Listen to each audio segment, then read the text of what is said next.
Accuracy and reliability का हमेशा concern रहता है। ये डिपेंड करता है कि डेटा किस पर्सन ने लिया हो, ठीक है। आप और हम तो सीधे से वेबसाइट से गए या किसी रिसर्च पेपर से गए, डेटा उठा लिया। हो सकता है किसी ने वो फर्जी डेटा बना के रखा हो तो, या फिर ऐसा हो कि जिस पर्सन ने सैंपल कलेक्ट किया उसको इतनी एक्सपर्टीज ना हो, उसने जैसे मन में आया वैसे कलेक्ट कर लिया और पेपर पब्लिश हो गया उसका, और हम उसी को भरोसा करके एकदम से सही मान के डेटा ले रहे हैं, लेकिन उसमें प्रॉब्लम थी, एरर थी, तो हमें पता भी नहीं जाएगा, है ना। तो सेकेंडरी डेटा के अंदर हमेशा एक्यूरेसी और रिलायबिलिटी का कंसर्न रहता है। कंपैरिजन की बात करें तो डेफिनेशन जो हमने पहले ऑलरेडी बात कर दी है, सोर्सेज की बात भी कर ली है, कॉस्ट की भी बात कर ली है। कॉस्ट की अगर देखा जाए तो प्राइमरी डेटा में बहुत ज़्यादा कॉस्ट लगता है, और सेकेंडरी डेटा कई बार तो कॉस्ट फ्री भी होता है, और कई बार बहुत ही लो कॉस्ट पे काम हो जाता है हमारा, ज़्यादा की ज़रूरत भी नहीं पड़ती है।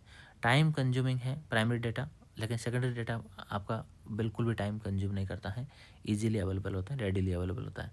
रिलेवेंस की बात करें तो प्राइमरी डेटा जो है वो बहुत ज़्यादा रिलायबल होता है, रिलेवेंट होता है, जिस तरह से हमने चाहा उस तरह से हमने डिज़ाइन किया है। सेकेंडरी डेटा में ये सारे इश्यूज आते हैं। सेकेंडरी डेटा में इन चीज़ों पर भरोसा नहीं किया जा सकता। एक्यूरेसी की बात करें तो प्राइमरी डेटा मोर एक्यूरेट होता है, लेकिन सेकेंडरी डेटा एक्यूरेट नहीं होता है, क्योंकि आपको नहीं पता कि किसने क्या डेटा कलेक्ट किया है, तो ठीक है, तो आप जो है उसी को एक्यूरेट मान के चल रहे हैं, तो एक्यूरेटी का कंसर्न हो सकता है।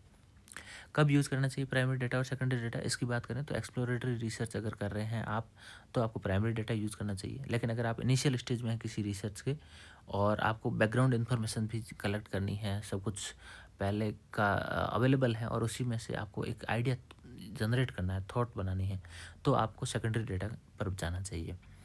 अगर कोई डेटा किसी भी टॉपिक पर आप रिसर्च कर रहे हैं जिस पर डेटा अवेलेबल नहीं है, इनसफिशिएंट है, या फिर बिल्कुल है ही नहीं, अनअवेलेबल है, तो ऐसे केसेस में आपको प्राइमरी डेटा लेना चाहिए, उस पर काम करना चाहिए, सेकेंडरी डेटा नहीं, सेकेंडरी डेटा के लिए प्रोसेस नहीं करना चाहिए।